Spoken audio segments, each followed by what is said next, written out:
Good evening. आशा करुच्ची आपण माने भलरे थिबे। काहेकि केजानी मनटा बहुत व्यस्त और विब्रत लागुथिला।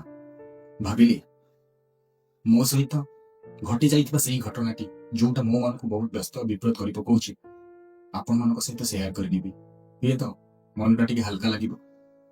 पाखापाखि 2 वर्ष होई जिवो कोनसी एक कामरे मु जाइथिली बालेश्वर आउ फेरिबार थिला मोर संध्यारे मु आसी पहुंच गली बालेश्वर स्टेशन रे।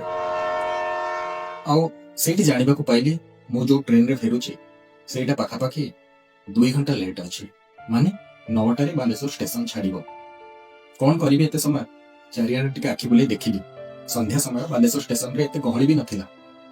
केही केतुटा कांफा लोक बुलाबुली करुथिले और बसिथिले। हठात कहीं गोटे नजर पड़ीगला जड़े मौसा ऊपर। मौसा जनक बहुत क्लांत लगुथिले। बसिथिले चेयर ऊपर एडे सेडे बल बल ही चाहुथिले के जानी मन को किछि कहि पकोथिले। आ ट्रेन गोटे आसिले उठी जाई खाली ए दुआर से दुआर धाई दपड़े देखि आसुथिले किए आसिला किए गला। मु किछि बुझि पारु नथिले काहेकि मौसा एमिति दौड़ी जाउचंती पुणी दौड़ी आसी बसुचंती। मनरे उत्कंठा हैला कि जानिबा पाए जाई कि ताको पाखरे बसी पड़िले। पचारिले मौसा आपनकर देह भल अछि तो? मौसा किछि उत्तर देलेनी। मो मुह को खाली बल बल ही चाहिए। आउ थे भी पचारिले किछि कहिलेनी। पुणी सेही समय आ गोटे ट्रेन चली आसिला। पुणी दौड़ी गले दुआर बंधु चारिगाड़ी एपट सेपट करी चाहिए। पुणी फेरी आसी बसी पड़िले। आ मन को मन किछि कहि पकेइले। मोर क्यूरियोसिटी आहुरी बढ़ी गला। कौन हेइछि मौसा काहे केमिति बिहेव करूछंती। तांको पाखरे आउ जने भद्र व्यक्ति बसिथिले। मो मुह को चाहि कहिले बाबा तुम मौसा को कथा भावुच कि? मु कहि हां मौसा।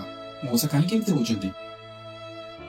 से मते कहिले बाबा रे तुमे जानि नथिबो मौसा जने हाई स्कूल रो रिटायर्ड क्लर्क थिले। तांकर घर एही बालेश्वर स्टेशन पाखरे।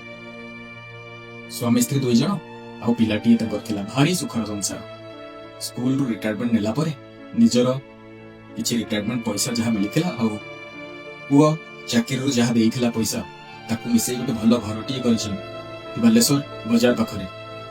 तांको स्त्रींकर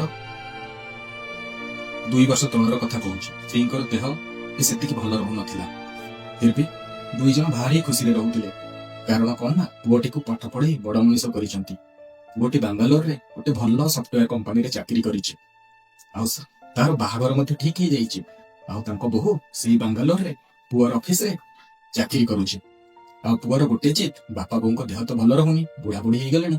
तांको तांको संगे बांगालोर नै जिबे बाहागर सरिला पर। बाहागर तिथि भी ठीक ही जाइछि। आउ बाहाबा पई पुओ आसीबा पई टिकट भी कर देइछि।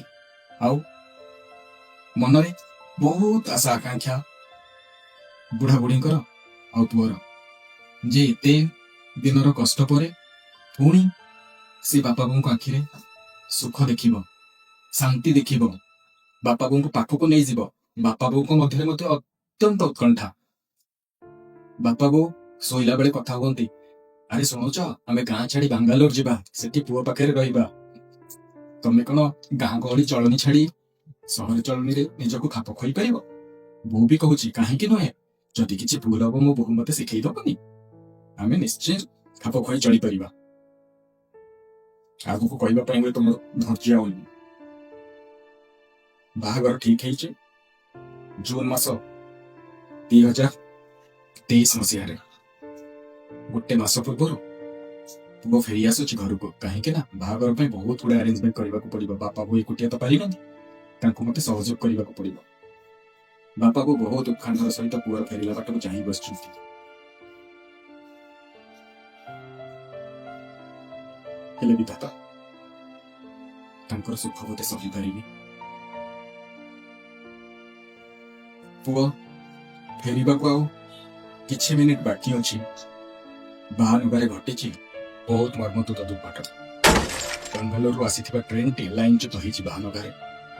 बालेश्वर रे पहुंचबार किछि क्षण पूर्व बुझी देइछि तांको पुओ आखि चली जाइछि आरो परिको। कहले केते केते दुख केते कष्ट न घटिथिबा से बापा मां को मन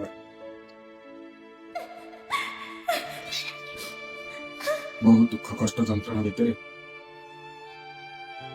ଶେଷରେ କିଛି ଦିନ ପରେ ପୁଅକୁ ଝୁରି ଝୁରି ମାଆଟା ବି ଆଖି ବୁଜି ଦେଇଛି ଆଉ ଏକୁଟିଆ ହୋଇଯାଇଛନ୍ତି ବିଚରା ବୁଢା ବାପାଟା।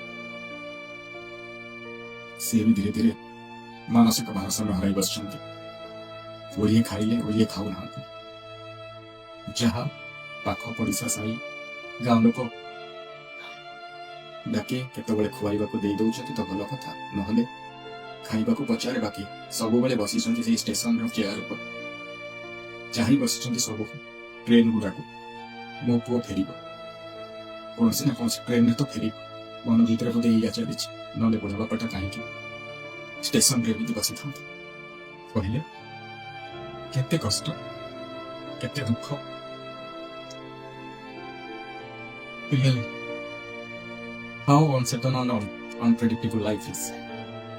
ତଥାପି କଣ ପାଇଁ ଏତେ ଲୋଭ, ଏତେ କ୍ରୋଧ, ଏତେ ମୋହ, ଏତେ ଅହଙ୍କାର କଣ ପାଇଁ? ସବୁ ମଣିଷ ଯଦି ଏହାକୁ ହୃଦୟଙ୍ଗମ କରିପାରନ୍ତେ ହୁଏତ ସବୁକିଛି ଠିକ ହେଇଯାଆନ୍ତା।